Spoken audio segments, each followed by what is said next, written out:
someone want to ask, what is sustainable debt? And we need to understand all this scenario as we are being joined by Professor Ali Yusuf Zoaka. Prof, a good day to have you on the show, sir. Talking about African debt profile, it's also the issue of how government can smooth their profile in regards to public borrowing and the rest of the issues that face Africans, especially when expenditure exceeds revenue. The government has two basic options. One, to eliminate the deficit by cutting expenditure or raising more revenue or financing it through a new debt borrowing. First and foremost, Prof, we are talking about debt, and the issue has become something that we need to interrogate thoroughly. Just 5 months ago in Lomé, there was an African Union meeting that brought together all African leaders, and one of the key things they want to talk about was that debt profile. And they all acknowledge that this debt is a big, embarrassment to the continent. But for you, what has been your assessment of African debt profile? Well, for me, I feel that the debt profile of the African nations is, in the first place, is unnecessary because it is growing at an astronomical, pace, which is not because the African leaders are supposed to look inwards into their own economy and see what can they really do to improve their country inwardly. If you look at what they have been, what we are even being paid, for most of our mineral resources, it is nothing really to write home about, because in terms of the pricing, once a commodity is priced low in the international market, it affects generally our income. And so therefore, I think we need to do something by, in the first place, promoting trade among ourselves at a reasonable price, so that we can grow our economy. Because I don't think borrowing continuously without thinking of even where to invest the funds is a solution. Quickly take a look at most times this African the question that have been put out is that what is really causing this high debt profile? Because a lot of our viewers and a lot of Africans will say, year in, year out, leaders in Africa borrow money. And they will tell you that the money they are borrowing is for education, is for health, is for food production, and all that is, but at the end of the day, we keep borrowing. But what really is causing this high debt profile, from your own understanding?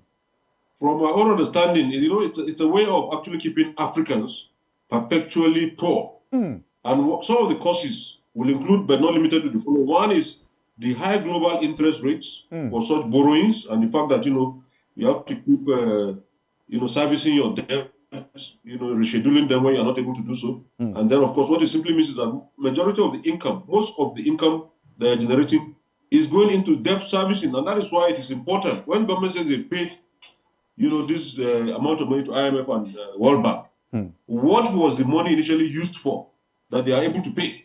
So that we can compare the payment with what is on ground. You will see that generally for most of these African countries, they are not borrowing into the wrong sectors. They are not borrowing into manufacturing or into industrialization. They are borrowing into paying maybe civil servants, things that are consumed. So at the end of the day, you find that you don't get into any kind of production, because you won't see the results. If you have borrowed money and you put it in health, the only way you can see the result of that is if your citizens are healthy and they're able to go to work.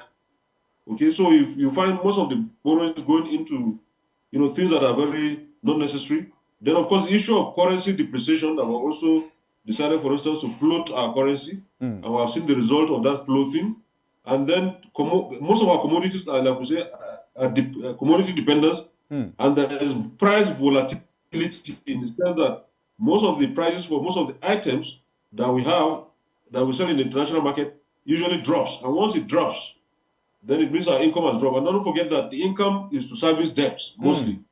And so that becomes a very big, the other issue, the lack of fiscal discipline and governance issues. When you look at all this, when you add them together, you see that that is why the debts keep rising. Because, for instance, you cannot be taking loans to go and buy things that are frivolous, that will not in any way, for instance, increasing the presidential fleet. That is uncalled for. When Joyce Banda was made president of Malawi, what she did, she sold actually all the SUVs in the presidential, because these are things consuming money unnecessarily. So you can reduce those wastages. If those wastages are reduced, then you can deploy such resources into productive activity. But the moment you keep, living in luxury, then of course it will be a problem in terms of development, because you cannot be consuming what you're supposed to invest in things that are not bringing any returns. So when you fuel 100 vehicles to escort you from the airport back to what's the cost of that? Governance. Meanwhile, there are people suffering in hospitals. They don't have medicines to take. They are not able to pay their hospital bills. Several people have been thrown out of jobs because the companies are folding up, and we're not getting, new companies being established because of insecurity. All those that, because we even borrow to take care of the security situation in our country, and the security situation is also being driven by quite a number of the actors that are in the political, arena. And so, if you can have a meeting and we are frank to ourselves, then we'll be able to resolve some of these problems. Now, talking about meeting, Prof, the Lomé meeting that all African leaders met just a few months ago, they were proposing a new debt framework. And one of the new debt framework, the idea behind it was what they call the sustainable debt. And many people have been asking the question, what is this sustainable debt?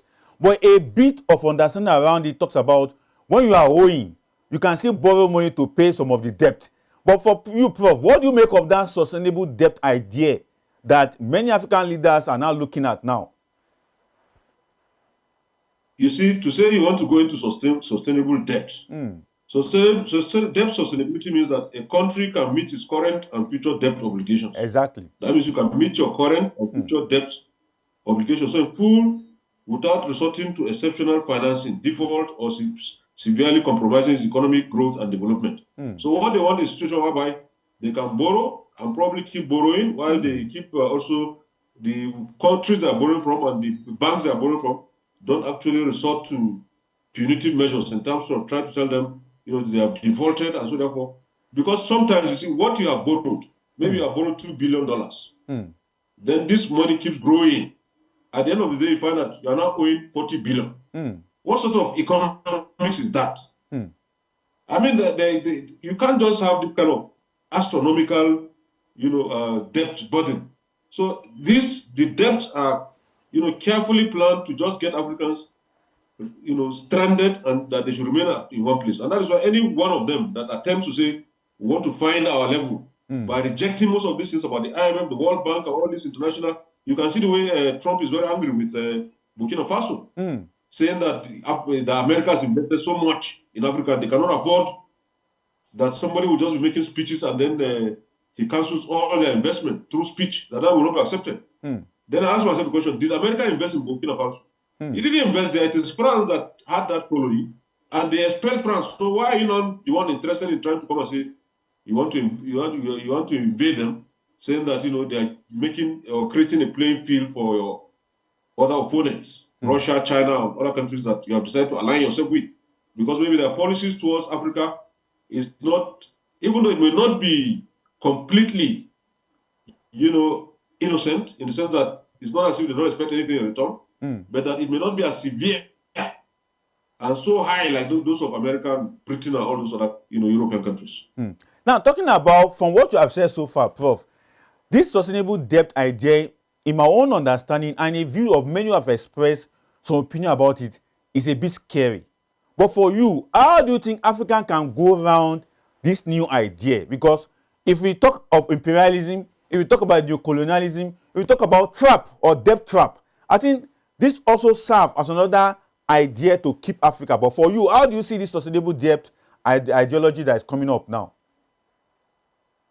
You see, the problem we're having, and unless we get our governance system right, we'll keep going around the same issue. These individuals that are currently heading most of these states, do they even understand the economics of what they are into? Because most of them are just interested in playing politics. The issue of the economy is not something that is germane to them. And unless you have people who focus more on the economy, because that's where the problem lies. If your people can be employed, if you can have some level of self, reliance in your own product, how can you have, with all the engineering faculties, for instance, in Nigeria, with all the institutions, polytechnics, and all that were not able to take control of the mining of our oil by ourselves? We have to bring foreigners who will mine the oil and tell us what they mine per day. And we know that they are under declaring the figures. But there's nothing that you can do about it since you're not the one in charge. And they will never allow you to be in charge. Because the moment you want to have that kind of nationalism, that you're going to take charge of your own oil minerals, you expel them, that is where your trouble will start from. The moment any government comes here and they are in gloves in love with these multinationals, then that is what they want. And this is what African leaders are not able to understand. But currently, because of the awareness that has been created largely by the three states, Mali, Burkina Faso, and Niger, over the control of their mineral resources, I'm sure most African leaders are their eyes are beginning to open that there's need for them to control those sectors and let Europeans buy these products at international market cost, not at a giveaway price, as I've been seeing. So the debt sustainability is just a way of trying to say that it's just when people are very lazy in terms of being resourceful to take charge of their own resources, why are they not able to say, okay, fine, we have the institutions. Now you find that ASU is virtually on a strike, and government, instead of responding, to that, even because you can't joke with the educational sector. All the personnel, all the skills that are supposed to be developed from those sectors, and then deployed by our independence, so-called independence that we're talking about. We will see that we are not truly independent as long as the mining of our resources, including, currently there's a video on TikTok, on TikTok circulating of Zamfara gold mine, where a Belgium or something was virtually the one in charge of a mine in Nigeria. And then those that are doing the mining are, of course, Africans. So it cannot continue like that. We have the resources. The only problem we have is that our leaders are lazy. That's just it. They just want money. They don't want to even wait 1 week for any work to be done that will bring money. So that is a big problem. That is why they go into some of these very lazy, solutions. Debt sustainability, that they should allow you to borrow more when you already have borrowed. So these are some of the problems, really. Exactly. I think it is just the lack of, the willingness to even exploit the resources using the citizens. That is largely the problem. Prof, let's bring this home. Just less than 24 hours ago, the International Monetary Fund, IMF, came with an advisory note for Nigeria. They said we should try and review how we are borrowing because the cost of borrowing in Nigeria is too high. Prof, what do you make of that advice? You see, that's what I'm telling you. Once we remain within that frame of thinking of IMF, World Bank, these ones they were not created to facilitate development in countries like Nigeria. They are not. Because in the first place, what are our values? What are the things that we cherish? If you look at it, African society usually doesn't tolerate all this indiscipline and moral decadence that we're currently finding. But because of globalization, because of the presence of the internet, virtually now, a lot of things that are considered to be taboo. Now you find it is very easy for people to display anything, on the internet. So I think what is happening is that our leaders are far behind in thinking, and because they are not thinking, all they want is to be in power. Then they have started blowing them up and down, taking them to nowhere actually, because the roads are even bad that they have refused to fix and all that. So continue with this advice from the IMF. For me, that is the most dangerous thing. That we don't need any IMF advice. All we need is for us to sit down as a country with our best brains in economics and all the sectors that are supposed to generate economic activities for us, and then think of a way out of our current predicament. But just rely on IMF and World Bank, for me, I don't consider that to be a solution. They will just be advising you. Of course, they will tell you are borrowing and that you are borrowing too much. Because they are also looking at the potential of repayment. Will you be there to pay back? So they are considering other factors and then the country is becoming more and more unstable with insecurity. Now, if you now have a situation whereby you go into a full-blown war, will there be any IMF or World Bank there? There will be nothing like that. They will have all disappeared with their portfolios. You won't find anybody. So you will not be left, to manage the crisis. So I think the first thing for us to be doing, really, if we are serious in terms of trying to find a way out of all these problems, we must look inwards. Our solution is inwards, not outwards. If we cannot look inwards into our own economy and see what sectors can we actually develop that will give us immediate returns, because what is important is the security of lives and property. And I think for it to even have security, you must consider human security. And human security will have to do with food security. and all those aspects that you're supposed to promote in your own society. So at the moment these are not there, people are just busy playing politics. Just 1 year after election, the next thing people have started campaigning. I mean, it doesn't tell us that we're a serious country. Interesting. Prof, before I let you go, there is already an ongoing ECOWAS meeting in Abuja right now as I speak. It's also focusing on debt and also about African economic financing. But for you, what do you think Africa need to do in terms of economic resilience and to build the economy of Africa in a way that will better the people for a long time? Let's have your take on that. Okay, for me, as my own ideas are, look, we have to look at our economy in such a way that what are the areas that we already have a comparative advantage on? Maybe outside oil, outside all these natural resources. What are the areas? We have personnel. We have a very high, vibrant, partially well-developed, educational sector. We can leverage on that to expand, for instance, our agricultural productivity, and to ensure that we harness the resources that are available to us naturally. We have 2 rivers, River Niger and Benue, and then the Delta, and then the water is discharged into the Atlantic Ocean. And then all we do is to wait for flooding. I mean, what sort of society is that? For how many years now we've been having this problem? Why will it be that from the dam that the Cameroonians will always allow water, when they have a lot of water, they allow it to overflow, and then it overflows into Nigeria? First of all, occupying most parts of the river banks of Yola, and therefore any houses built around there are submerged. Then it starts coming like that through Gombe, through all sorts of Bauchi, then it gets down to Niger, and then of course Lokoja, and everywhere it's flooded. Why don't we find a way of ensuring that resource is harnessed? Water is also a resource that needs to be harnessed, and we can use that for dry season farming.